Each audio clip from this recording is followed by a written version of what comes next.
किस नंबर 8। तुमने उबैद के साथ क्या किया है? सानिया का मदहोश लहजा नाता झटक गई। कुछ ज़्यादा नहीं, बस थोड़ा हिला कर आया हूँ। आज के बाद तुम्हारा पीछा नहीं करेगा। किसी की जरूरत नहीं होगी फरूख की मंगेतर के लिए रिश्ता भिजवाने की। तुम्हारा दिमाग तो नहीं चल गया? सानिया का बस नहीं चल रहा था कि मंगेतरी के ओहदे के दावेदार इस शख्स को कच्चा चबा जाए। वो कहाँ है फरूख? तुमने उसके साथ क्या किया है? वो चिल्लाई। क्यों फिक्र करती हो? मरा नहीं है। तुम्हें यही फिक्र है ना कहीं मुझे पुलिस पकड़ कर ना ले जाए। तो ऐसा कुछ नहीं होने वाला। उफ, उसकी खुशफहमियों की कोई इंतहा ना थी। लानत हो तुम पे फरूख। सानिया ने गुस्से से कॉल काटी। क्या हो गया? नादरा उसकी हालत देखकर परेशान हो गई थी। फरूख ने उबैद पर हमला किया है। वो किस हाल में होगा?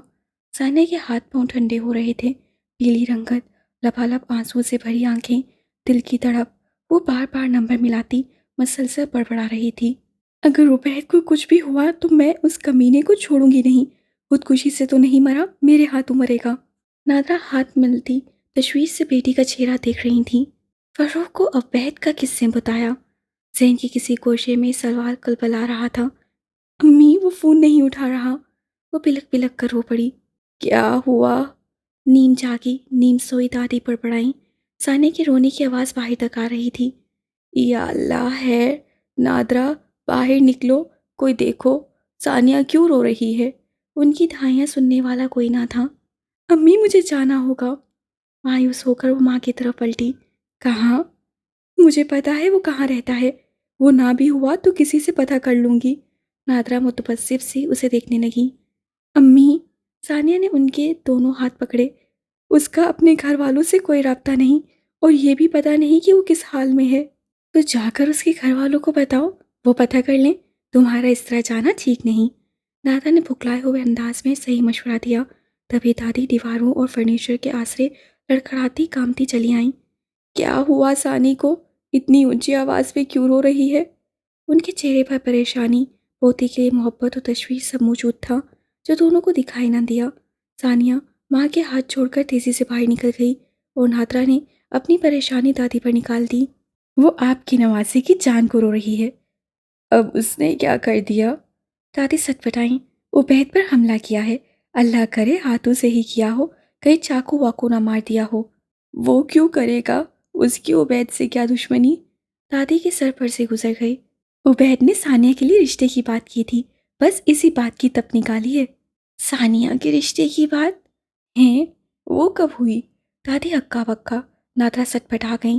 जुबान से निकली बात कोठू चढ़ने को थी, मगर अब के नादरा ने किसी बात का पर्दा न रखा, हर बात खोलकर रख दी।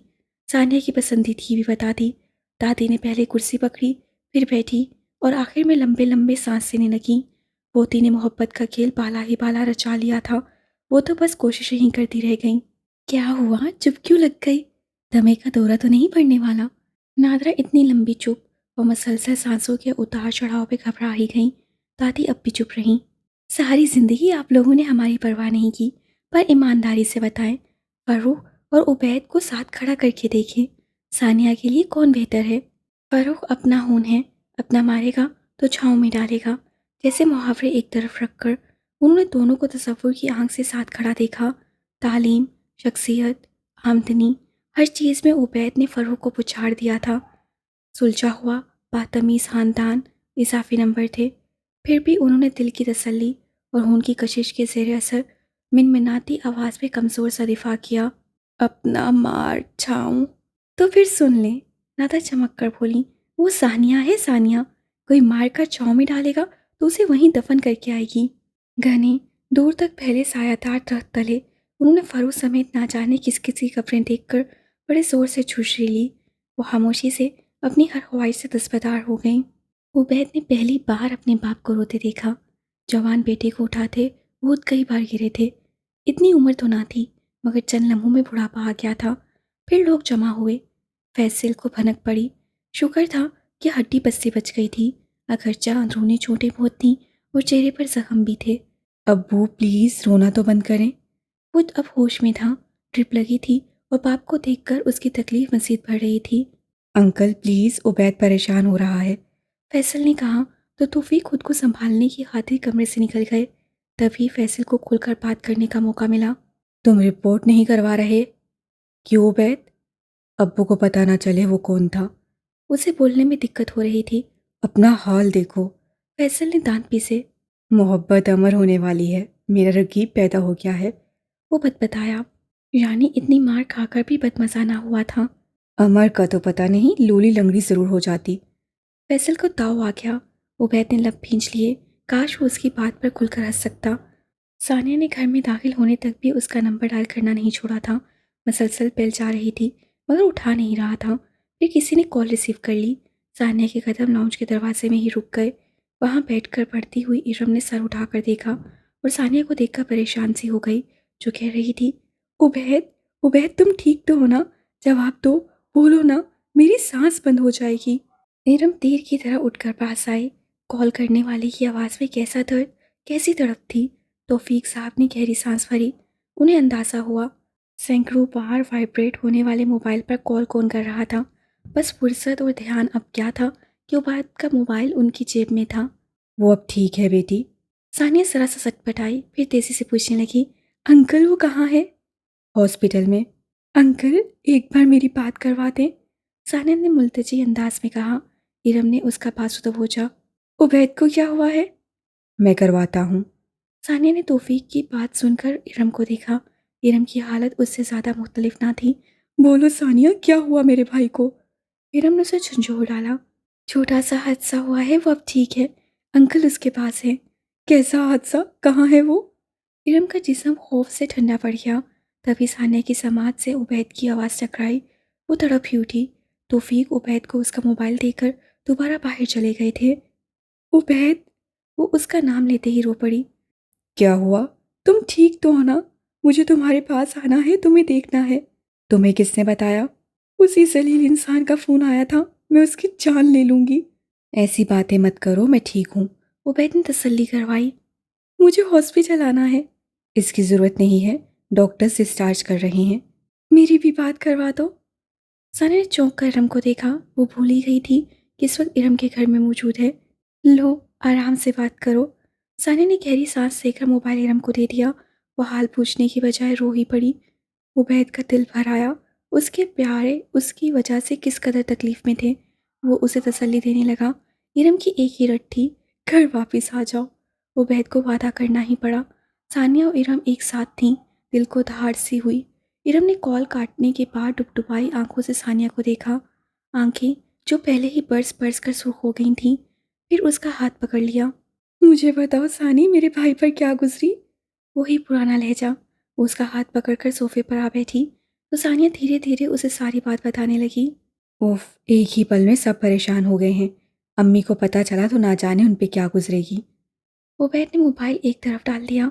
फरख को किसने बताया कि तुम्हारा रिश्ता सानिया के लिए क्या है? सोच में डूबे फैसल ने सवाल दागा था। मुझे क्या पता, वो तुम्हारे साथ मुखलिस तो है ना? फैसल ने मुतबस्सिम लहजे में पूछा। उबैद ने चौंक कर देखा। कौन, सानिया? बस एक बात जहन में आई है, तुम भी उसकी खातिर घर छोड़े बैठे हो। वो भी खुदकुशी करता फिर रहा है कहीं। उसे दांत सा बात अधूरी छोड़ दी। तुम चाहते हो तुम्हारी हालत भी मेरी जैसी हो जाए? सॉरी। फैसल ने दोनों हाथ खड़े कर दिए। उसका दोबारा मार खाने का कोई इरादा नहीं था। तौफीक साहब के अंदर आने के बाद बात का रुख ही बदल गया। वो डॉक्टर से मिलकर आए थे, जिससे कहा था खतरे की बात नहीं है, वो शाम तक डिस्चार्ज कर देंगे। अब्बू आप घर चले जाएं, मेरे साथ फैसल है। बाप का थका थका चेहरा उबैद को तकलीफ में मुब्तला कर रहा था। फैसल तो तड़प ही उठा। कंवारा हूँ तो इसका मतलब ये नहीं कि तुम्हारा ही हूँ। उबैद ने घूर कर देखा। हाँ तो अब क्या तुम्हारी ही खिदमतें करता रहूं? फैसल ने आंखें ही माथे पर रख लीं। तुम अब भी घर नहीं जाओगे? तौफीक ने पूछा।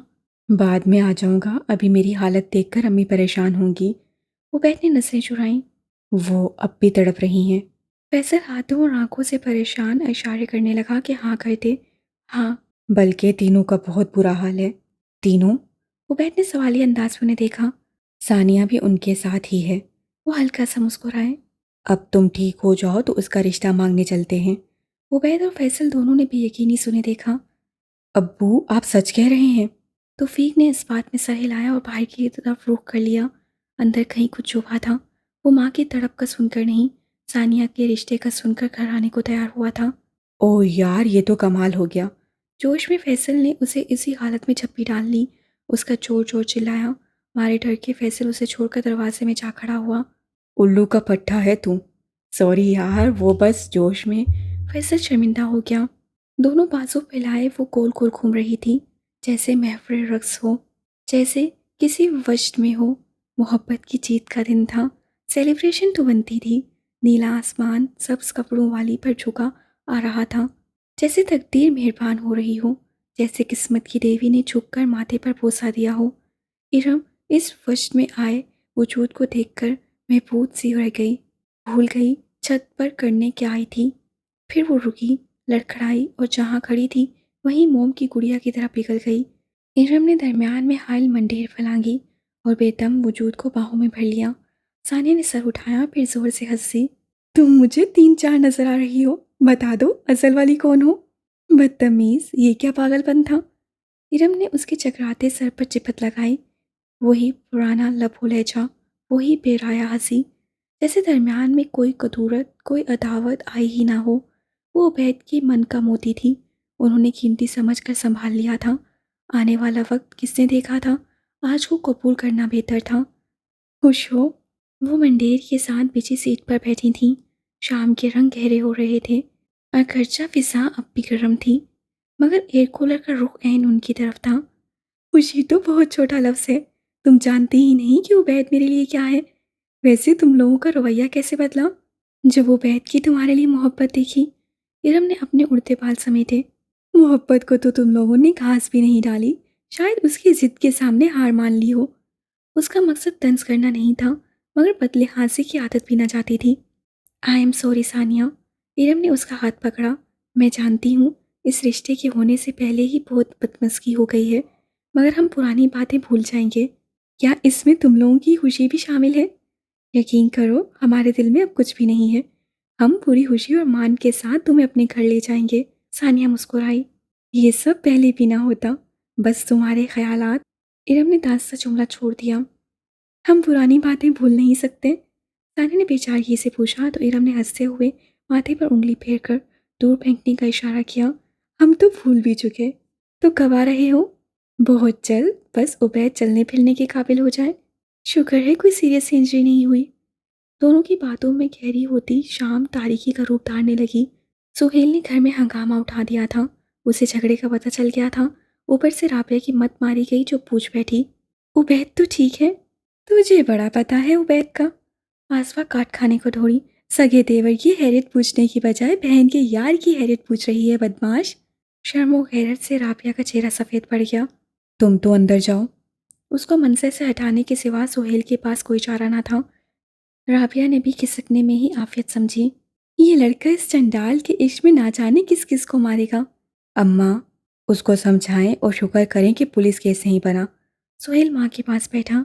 आजकल उसका उठना बैठना बहुत बुरे लोगों में है। मुझे तो डर है कहीं नशा वशा ना करना शुरू कर दे।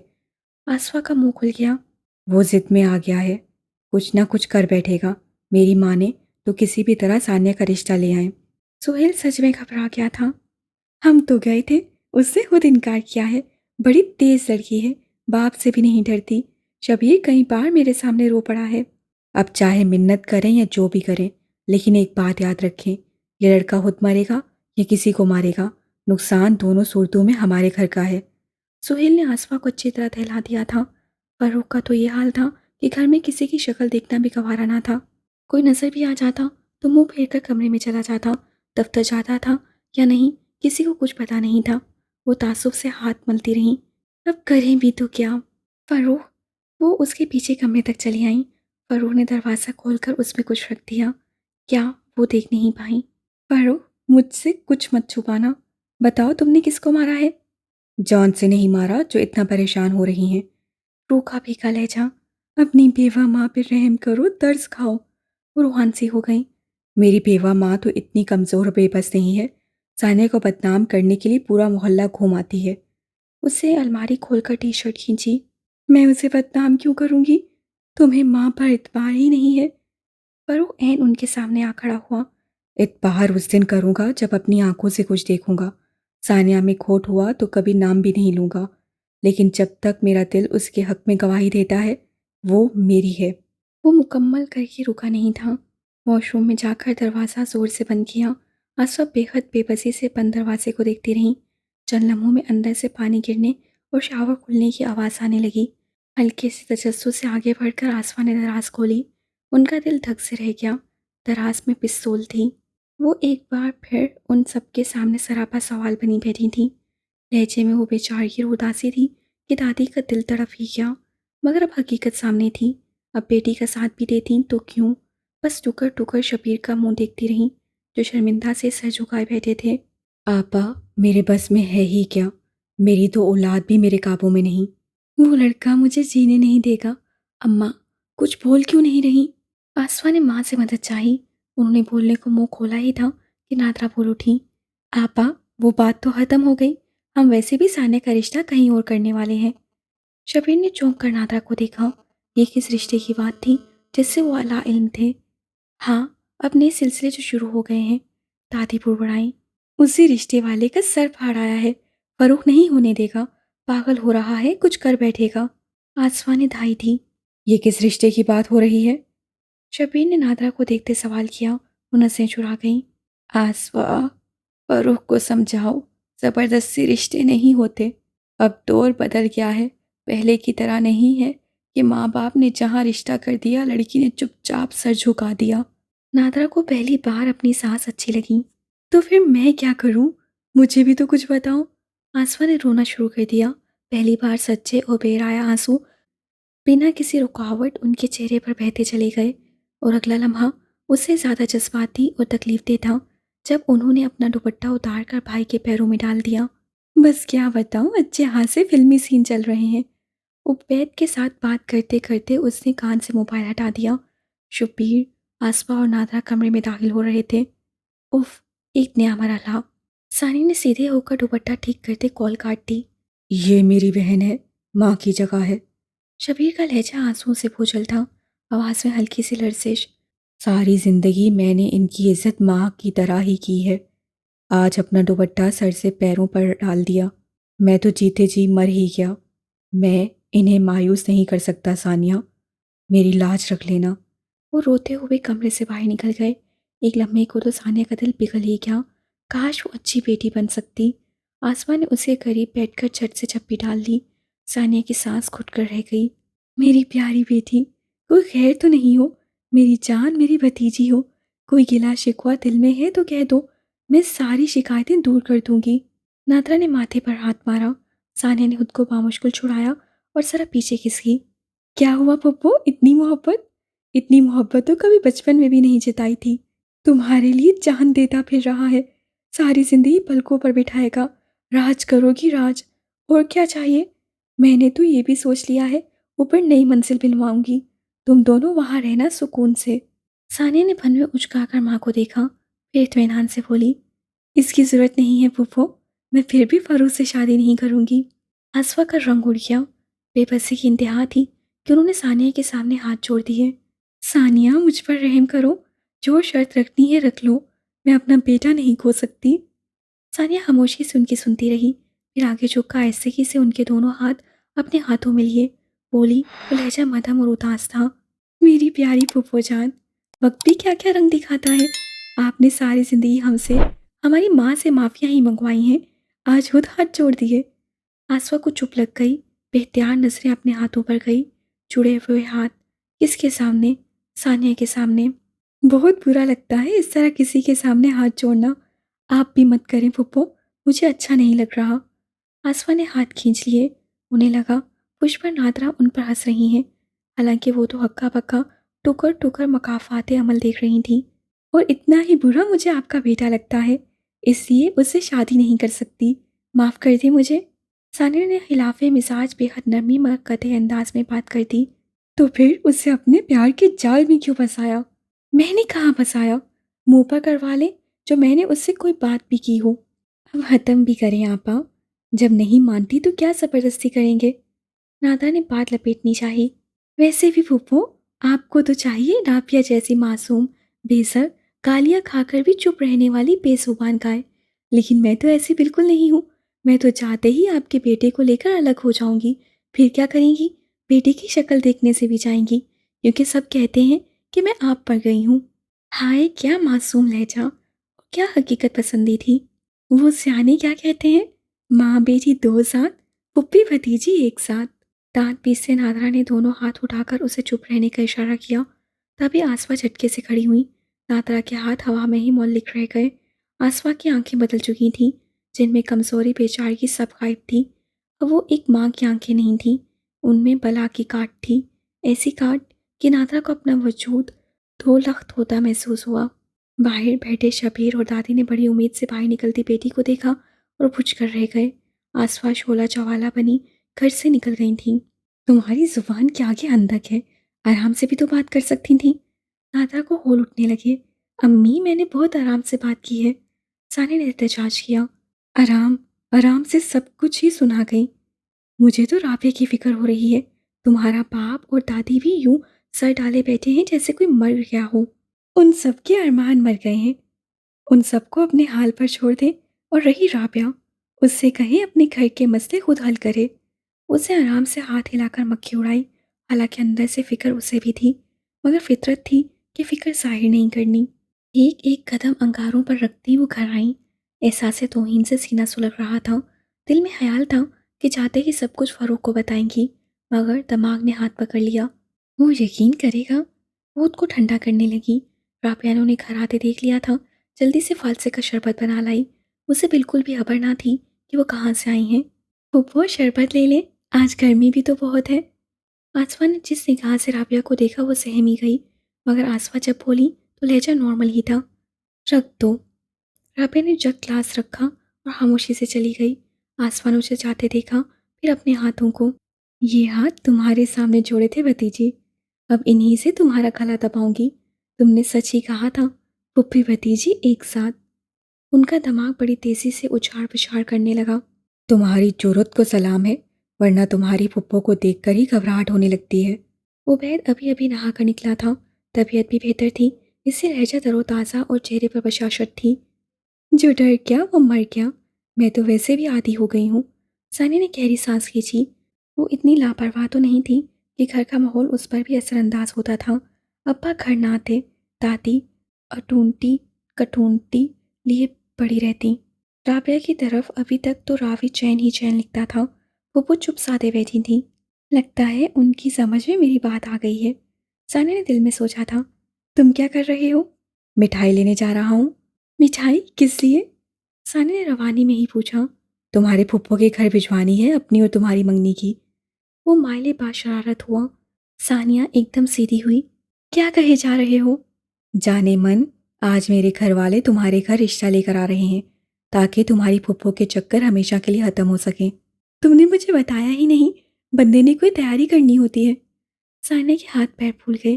क्या तैयारी? ना तुम अजनबी हो ना तुम्हारा घर। वहाँ इत्मीनान ही इत्मीनान था, सुकून ही सुकून। वैसे भी आज इतवार है तो वसीम भी आया होगा। वो जो हमारे दरमियान एक खटपट हो गई थी, वो भी खत्म हो जाएगी। वो तो ठीक है, मगर मेरे पास अगर मगर का टाइम नहीं है, बहुत काम है। उससे कॉल काटना चाहिए। अच्छा सुनो, बादाम वाली बर्फी जरूर लाना। तुम्हारी फुप्पो के लिए, अब्बा के लिए। उन्हें पसंद है। क्या पता इसी तरह उनका दिल मोम हो जाए। चलो ठीक है। सुनो, तुम आ रहे हो? मुझे आना चाहिए। हर्ज भी कोई नहीं? हाँ, हर्ज तो कोई नहीं। उबैद ने कुछ सोचा। ठीक है, मैं इंतज़ार करूंगी। वो खुश हो गई। इतनी बेताबी? उबैद ने छेड़ा। तुम्हें नहीं है क्या? मुझे तो बहुत है। ना जाने कब शाम होगी, कब मुराद बर आएगी, कब।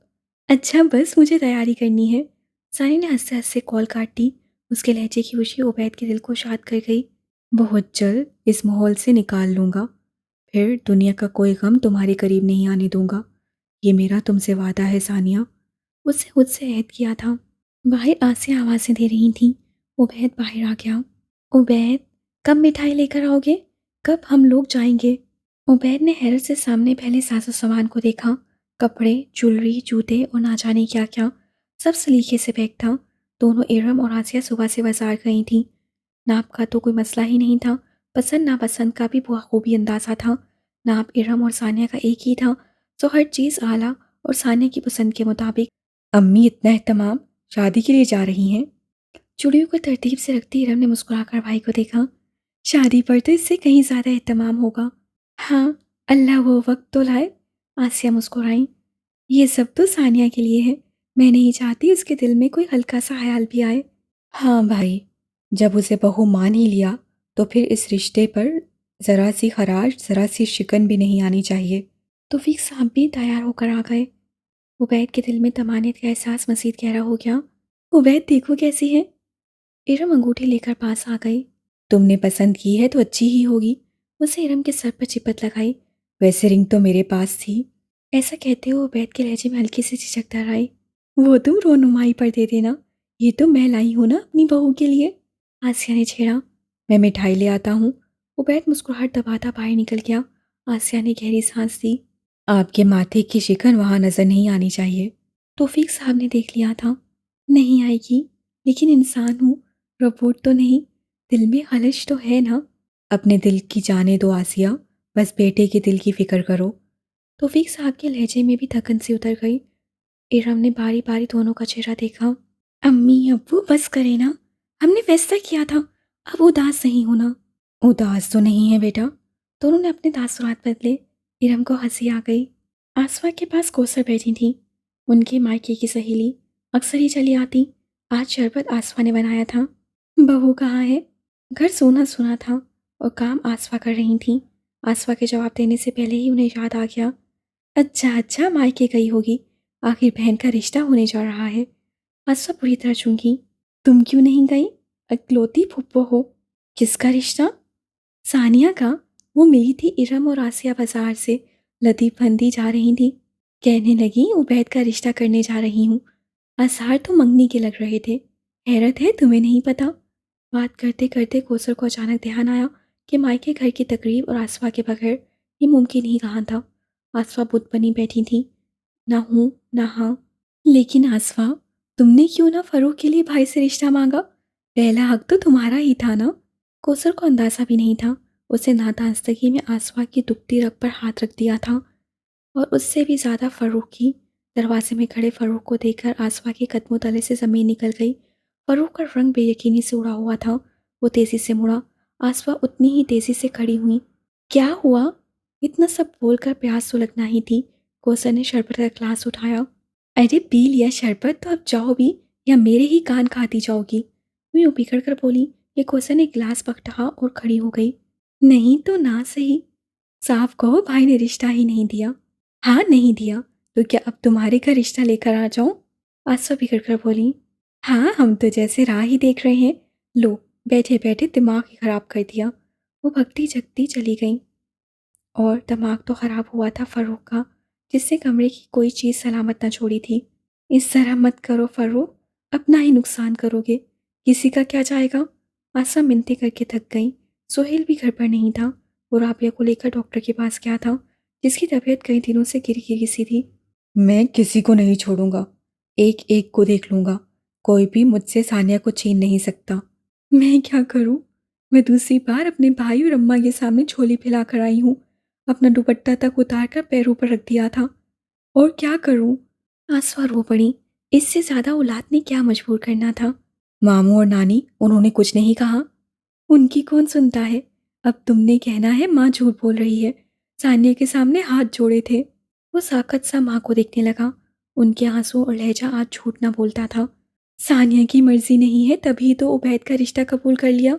वो तो मैं होने नहीं दूंगा। उनकी गलतफहमी है। उससे लपक कर दराज खोली। दराज खाली थी। यहाँ मैंने। वो दूसरी दराज खोलने लगा। अब नहीं है। फरूख तेफरा कर पलटा। अम्मी मेरी पिस्तौल वापस करें। क्या करोगे? सानिया को मारोगे या उबैद को? तब क्या होगा? जेल जाकर अपनी जिंदगी ही बर्बाद करोगे। उन्होंने आईना दिखाया। आप समझती क्यों नहीं हैं, मुझे सानिया चाहिए, उसकी मर्जी से या मर्जी के बगैर। मैं उससे मोहब्बत करता हूँ। मुझे उससे फ़र्क नहीं पड़ता कि वो भी मुझे चाहती है या नहीं। औलाद बेबस कर देती है, इतना बेबस कि इंसान से गलत फैसले करवा लेती है, जैसा इससे नासवा ने किया। ठीक है, ऐसा ही होगा, मगर इस तरह नहीं जिस तरह तुम चाहते हो। पर उन्हें ठटक कर माँ को देखा। उन्होंने बाजू पकड़ कर बिठा लिया। लेकिन एक वादा करना होगा। कसम खानी होगी। मुझे सब कुछ कबूल है। मैं तुम्हारी शादी सानिया से कर दूंगी, मगर उसके बाद तुम दूसरी शादी भी करोगे, मेरी मर्जी से। वरुण ने सटपटाकर माँ को देखा। अब न मोहब्बत रही थी, न रिश्ता रहा, तो बस इंतकाम का जज्बा, गुस्सा और इश्ताल। मुझे मंजूर है। छोटा सा रेस्टोरेंट था, मगर खूबसूरत नीम ख्वाबता माहौल। हल्के सुरों में बजती मौसीकी। सुहेल अक्सर घर में माँ से चोरी बाहर से लाकर कुछ न कुछ खिला ही देता था, मगर आज पहली बार यहाँ लाया था। राबिया की भोजन आसाब खुशी से पुरसुकून होने लगे। उसके वजूद में दो जानें सांसें रही थीं। वो दो बेटों की माँ बनने वाली थी। डॉक्टर ने जब खुशखबरी सुनाई तो सुहेल जैसे खुशी से झूम ही उठा, और राबिया को लगा उसका सफ़र कट गया, आसान हो गया। उससे जितने कष्ट उठाने थे उठा लिए। वो जिस सफ़ेद पोश घराने से ताल्लुक़ रखती थी, वहाँ बेटों की माँ होना कितना बड़ा एजाज़ था। वो अपने ससुराल की मलका बनने वाली थी। वो हैसियत पाने वाली थी जिसे आसवा भी चैलेंज नहीं कर सकती थी। लेकिन हमें पहले तो किसी ने नहीं बताया। सोहेल अब भी बेयकीन था। राबिया मुस्कुराकर चुप हो रही। इससे पहले तो मोहल्ले की दाइयों से ही चेकअप होता रहा था। आज पहली बार किसी ढंग के डॉक्टर के पास गए थे। फूफो को कॉल करके बता दे, खुश हो जाएंगी। घर जाकर बताएंगे आमने सामने। वो आने वाले लम्हों का सोच कर ही मसरूर था। तभी साने की कॉल आने लगी। क्या खाओगी? जो दिल चाहे मंगवा ले। हरगिज नहीं, जो तुम्हारा दिल है। सानिया की कॉल है। राबिया ने मोबाइल हाथ में लिया। इसको अभी कुछ मत बताना, पहले अम्मा को बताएंगे। सुहेल के टोकने पर राबिया ने इस बात में सही लगा कॉल ले ली। राबिया, मेरी कुछ समझ में नहीं आ रहा, मैं क्या पहनूं? सानिया को बगैर से आंखों सबाक के बात करने की आदत थी। कहीं जाना है? नहीं, किसी ने आना है। सानिया के लहजे की चहकार। राबिया चौंकी। तभी उसने जोश में बताया, उबैद के घर वाले मेरा रिश्ता लेकर आ रहे हैं। राबिया ने सामने बैठे सुहेल को देखा, जो मेन्यू कार्ड देख रहा था। राबिया, थोड़ी देर के लिए आ जाओ, अम्मा ने कहा है। राबिया के दिलो दिमाग ने जोर तोड़ शुरू किया। फिर उसने गहरी सांस भरी। सानिया, मैं नहीं आ सकती। क्या मतलब? तुम्हें अपने ससुराल वाले मुझसे ज़्यादा अजीज हैं? सानिया नाराज़ होने लगी। अब्बा और दादी का मुंह पहले ही फूला हुआ था। नादरा और वसीम ही थे जो इंतजामात में लगे थे। उसे बहन की कमी महसूस हो रही थी। ये बात नहीं है, लेकिन मुनासिब नहीं लगता। राबिया, तुम भूल रही हो, मैं तुम्हारी बहन हूँ। तुम अपने बेहुदा ससुराल के लिए, मैं तुम्हारी खुशियों के लिए दवा को हूँ। राबिया ने तहम्मुल से बात काटी। लेकिन फुप्पो को छोड़कर नहीं आ सकती। सोहेल ने चौंक कर नजरें उठाई। तुम्हारा दिमाग खराब हो गया है। ससुराल की जूतियां खा खा कर फैसला करना ही भूल गई हो। सानिया बिगड़ गई। राबिया ने खामोशी से कॉल काट दी। क्या हुआ? सानिया का रिश्ता तय हो रहा है, राबिया ने उदासी से बताया। तो उसने अपनी मनमानी कर ही ली। सोहेल के लहजे में तंसर आया। राबिया खामोशी रही। उसकी खामोशी को सोहेल ने पूरी तरह महसूस किया। तुम जाना चाहती हो? आपने मेरा जवाब सुन तो लिया है। दिल तो करता होगा, मायका छूट जाएगा। राबिया की आंखों में हल्की सी नमी डर आई। मायका कभी नहीं छूटता।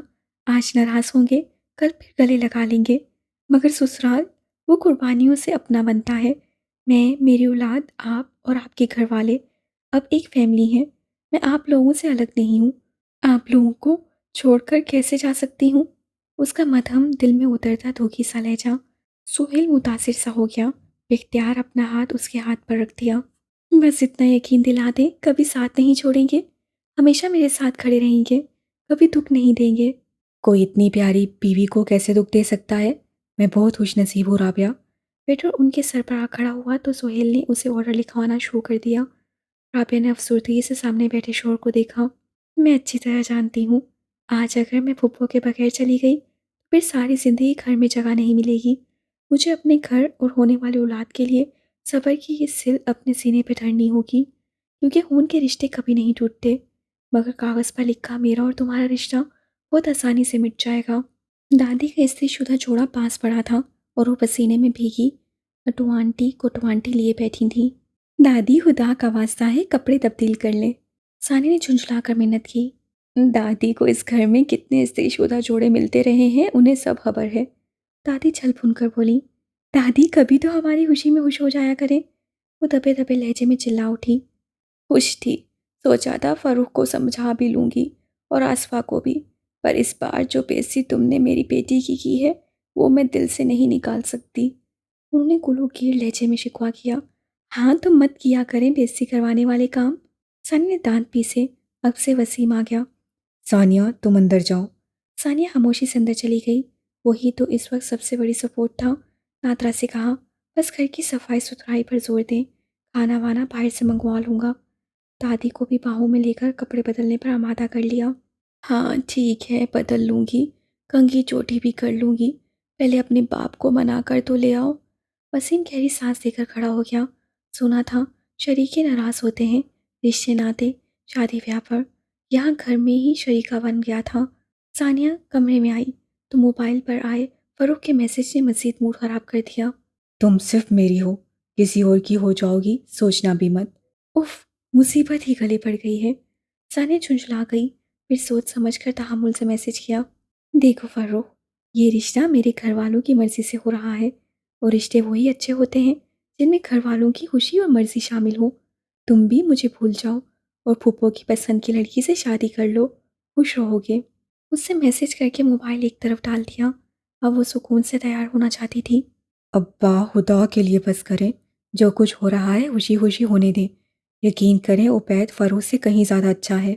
वसीम ने गुमशुदा अब्बा को ढूंढ ही लिया, जो सहीर साहब की बैठक में बैठे आए भर रहे थे। उनके वही शिकवे थे, मेरी बहन छूट जाएगी। सानिया ने अगर किसी ऐसे वैसे को पसंद किया होता तो क्या मैं साथ देता, और सानिया की शादी फ़रोज़ से हो जाती तो आपकी बहन वैसे ही छूट जानी थी। सानिया फुप्पो के साथ गुजारा कर ही नहीं सकती। क्या हकीकत शनासी थी? राबिया नहीं कर रही। राबिया बहुत साबिर है, वरना आप भी जानते हैं जो कुछ उस घर में होता रहा है वो छोटी बातें नहीं थीं। एक लम्हे को शबीर की बोलती बंद हुई, जिसे उन्होंने अपने गुस्से में कवर किया और वसीम को ना जाने क्या क्या सुना दिया। वसीम मायूस हो गया। ठीक है अब्बा, जैसे आपकी मर्ज़ी। मैंने पहला बाप देखा है जिसे औलाद से ज़्यादा बहन प्यारी है। वो लोग आ रहे हैं, दिल चाहे तो आकर मिल लीजिएगा, वरना मैं तो भाई होने की हैसियत से ये रिश्ता पक्का कर रहा हूँ। मेरी बला से निकाह भी पढ़वा दूँ। वसीम बेहद मायूस होकर वापस आया था। शुक्र हुआ कि दादी नहाकर तैयार हो गई थी। दादी, अब आप ही इस घर की बड़ी हैं। वसीम ने उनके घुटने पर हाथ रखकर जिस तरह कहा, दादी ने सच में दिल बड़ा कर लिया था। सानिया ने तैयार होकर आईने में खुद को देखा तो खुद पे प्यार आ गया। उसे वही फ्रॉक पहना था जो बैद ने उसे दिलाया था, हल्की फुल्की ज्वेलरी के साथ, हल्का फुल्का मेकअप। अब जरा लग रही हो। किसी ने गोया कान में सरगोशी की। वो शर्मा गई। ओहो, इतनी तैयारी! अचानक ही इरम वारद हो गई। सानिया सटपटा गई। कोई नहीं, इससे ज़्यादा तो मैं कॉलेज फंक्शन में तैयार हो जाती हूँ। तुम यहाँ क्या कर रही हो? देखने आई थी कि मुस्तकबिल की भाभी साहिबा क्या कर रही हैं। इरम ने शरारत से आंख मारी। होने वाली नंद का इंतज़ार। वो भी मायले पा शरारत हुई। बदतमीज सहेली नहीं कह सकती, तुमने खुद ही रिश्ता बदला है। सानिया ने बेड पर बड़ा दुपट्टा उठाकर कंधे पर डाला। इरम उसका दुपट्टा सेट करने लगी। सुनो, उबैद भी आया है? सानिया ने इश्तियाक से पूछा। हाँ, तुम्हें अंगूठी पहनाने। वो तो मुझे पहना भी चुका। सानिया मुस्काई। अकेले में पहनाई जाने वाली रिंग की कोई अहमियत नहीं। अहमियत तो आज पहनाई जाने वाली रिंग की होगी, जो ऐलान होगा तुम्हारे और उबैद के रिश्ते का। दुपट्टे को पिन लगाकर सेट करती वो नरमी से समझाती गई। अहमियत तो दिलों में मौजूद मोहब्बत की होती है, बाकी तो फॉर्मेलिटीज़ हैं। सानी ने हंसते आदत इतराज़ किया। क्या करें, इन फॉर्मेलिटीज़ के बगैर मोहब्बत हलाल भी तो नहीं होती। इरम ने उसके मेकअप का जायजा लिया। तुम मेरे और उबैद के रिश्ते को हराम कह रही हो? सानिया को धचका लगा। ये मैं नहीं, मेरा रब कहता है। मगर तुम्हें किस बात की फिक्र है? हम इसीलिए तो आए हैं, तुम्हारे और उबैद के रिश्ते को मौत पर हवाला देने, ताकि तुम दुनिया के सामने सर उठाकर चल सको। अंदर आता वसीम मुस्कुरा दिया। दरवाज़ा खुला था तो वो सीधा चला आया। सुना था खूबसूरत लोग खूबसूरत बातें नहीं करते, मगर यहाँ तो बिल्कुल उलट है। इरम सटपटा गई। सानिया मुस्कुरा दी। इनडायरेक्टली तुम्हें खूबसूरत कह रहे हैं। मैं तुम्हें लेने आई थी। इरम ने घबरा कर बात बदली। मैं भी इसीलिए आया हूँ। इरम ने कुछ नागवारी से देखा। मतलब तुम दोनों की बातें खत्म हो गई हों तो सब लोग बुला रहे हैं ताकि रस्म की जा सके। हम आ रहे हैं भाई, सानिया ने कहा तो मुस्कुराहट दबाता वहां से चला गया। क्या चल रहा है? सानिया ने शरारत से पूछा। कुछ नहीं चल रहा, चलो। इरम ने झुंझलाकर उसका बाजू पकड़ा। इस तरह तो मत पकड़ो जैसे मैं दुल्हन हूँ, होने वाली तो हो। इरम ने छेड़ा। अभी तक नहीं आए। आसफा की नसें बार बार बैरूनी दरवाजे की तरफ उठ रही थीं। बेचैनी हद से सुहा थी। बहाना बना के मायके गई होगी, और वो बेवकूफ़ चला भी क्या होगा। ये भी नहीं सोचा कि इस घर से भाई के रिश्ते का इनकार हुआ है माँ की बेइज्जती हुई है। वो बरामदे में रखी कुर्सियों में से एक पर बैठी कुलस रही थी। तभी दरवाजे पर आहट हुई, फिर दरवाज़ा खुला। बेटे ने बहू के लिए दरवाज़ा वाक किया। पहले वो महारानी अंदर दाखिल हुई, फिर बेटा किसी हातिम की तरह हाथ में मिठाई का डब्बा पकड़े हंस से मुस्कुराते। अम्मा, आप यहाँ गर्मी में क्यों बैठी हैं? सुहेल ने बेहद हैरत से छत पर लगे पंखे को देखा, जो कुछ दिनों से खराब ही था। कहाँ से आ रहे हो? डॉक्टर के पास गए थे। सुहेल ने मुस्कुराकर राबिया को देखा। वो क्या कराची में रहती थी जो पूरा दिन ही लग गया? अम्मा, रिश्ता अच्छा छोड़ें, पहले मुंह मीठा करें। सोहेल ने जल्दी से डब्बा खोलकर माँ के सामने किया। माँ ने सुलगती आंखों से बेटे को देखा। उसकी बेगैरती पर लानत भेजे थे डब्बे को हाथ मारा, जो उल्टा और सारे बरामदे में मिठाई फैल गई। दोनों अपनी जगह पत्थर हो गए। बेगैरत, सानिया की मंगनी की मिठाई लेकर आए हो? उप्पो, हम तो वहाँ गए भी नहीं। राबिया रोने वाली हो गई। मुझे पागल बनाओगे? वो तेवरा कर खड़ी हुई। राबिया से ज्यादा सोहेल को रखीता। अम्मा, खुदा का वास्ता है, कभी पूरी बात न सुनना, फैसला सुना देना। सोहेल ताने सुनकर झुंझला गया। फैसला तो यही है कि ये अब इस घर में नहीं रहेगी। उन्होंने राबिया की तरफ उंगली से इशारा करते बेहद रहूनियत से कहा। यहाँ नहीं रहेगी तो कहाँ जाएगी? सोहेल को गुस्सा आ गया। हर रोज नया तमाशा। अभी बताती हूँ। आसमा ने राबिया का बाजू खींचा और बैरूनी दरवाजे तक ले गई। अम्मा, क्या हो गया है? पागल हो गई हैं? सोहेल ने रोकना चाहा। पुप्पो, मेरा कसूर क्या है? राबिया ने धाई दी। आसमा ने दरवाज़ा खोलकर राबिया को बाहर धकेला, दरवाजे को कुंडी लगा दी। सब इतना गैर मुतवक्का था कि सोहेल शॉक्ड रह गया। आसमा दरवाजे से टेक लगाकर खड़ी हो गई। मेरा जवान बेटा खुदकुशी करने वाला था। मैंने उस दो चटांग की लड़की के सामने हाथ जोड़े, अपनी इज्जत भाई के कदमों में रख दी, मगर किसी को मुझ पर रहम नहीं आया। इस सब में राबिया का क्या कसूर है? किसी का कसूर हो या ना हो, अब इस घर में दोनों आएंगी या एक भी नहीं। इतनी बुलंद आवाज़ ज़रूर थी कि चीखती चिल्लाती बंद दरवाज़ा टाप कर राबिया की समाज से टकरा गई। वो जो दोनों हाथों से दरवाज़ा पीटने वाली थी, उसके दोनों हाथ पहलू में गिर गए। इस बात का फैसला बाद में होता रहेगा, दरवाज़ा खोले, वो बाहर धूप में खड़ी है। सुहेल चिल्लाया। ये दरवाज़ा मेरी मर्जी के बगैर खुला तो मैं कुछ खाकर मर जाऊंगी। आसपा उससे भी ऊंचा चिल्लाई। अम्मा, माँ की जगह कोई और होता तो वो एक धक्के से हटा देता। माँ बुरी लग रही है तो आकर गला दबा दे। राबिया ने बेबसी से बंद दरवाजे को देखा, फिर गर्दन मोड़कर सुनसान गली को। अंदर से आती आवाज़ें बताती थीं वो उसके लिए माँ से लड़ रहा है था, मगर माँ भी आसपा थी, जिससे कभी हार मानना नहीं सीखा था। तहकीर और तौहीन के एहसास से राबिया का चेहरा चलने लगा। उसने अपने वजूद में धड़कते दो दिलों की धड़कन को हाथ रखकर महसूस किया। क्या उसे दस्तक देनी चाहिए? अंदर एक माँ थी तो बाहर भी एक माँ ही खड़ी थी। क्या इतनी बेइज्जती के बाद उसे यहाँ खड़े होकर दरवाज़ा खुलने का इंतज़ार करना चाहिए? राबिया ने गर्दन मोड़कर एक बार फिर सुनसान और तवील गली को देखा। खुशगवार माहौल था। वसीम ने दादी को और नादरा ने सब संभाल लिया था। इससे भी ज़्यादा अच्छी बात वहाँ शबीर अहमद की मौजूदगी थी। कुछ भी था, क्या जहन में आया, क्या सोचा, लेकिन मेहमानों की आमद से पहले वो घर आ गए थे। उनकी महसूस होती गैर मामूली खामोशी को सबने बुर्दबारी से नज़रअंदाज किया। अलबत्ता दादिया पर सानिया को बेख्तियार ही प्यार आया था, जो बड़ी बुजुर्ग की तरह सब कुछ खुशदिली से संभाल रही थी।